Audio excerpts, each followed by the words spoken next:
Hridayam Stotram begin. तथो युद्ध परिश्रान्तं समरे चिन्तया स्थितं रावणं चागतो दुष्टा युद्धाय समुपस्थितम् दैवतैश्च समागम्य द्रष्टुमभ्यगतो ऋणम् उपागम्य भविग्रामम् अगस्त्यो भगवान् ऋषिः राम राम महाबाहो शृणु गुह्यं सनातनम् येन सर्वा नरीवत्सा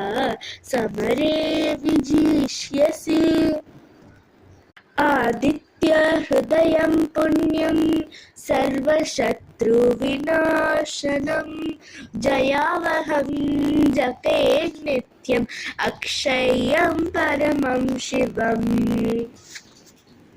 सर्वमङ्गलमाङ्गल्यं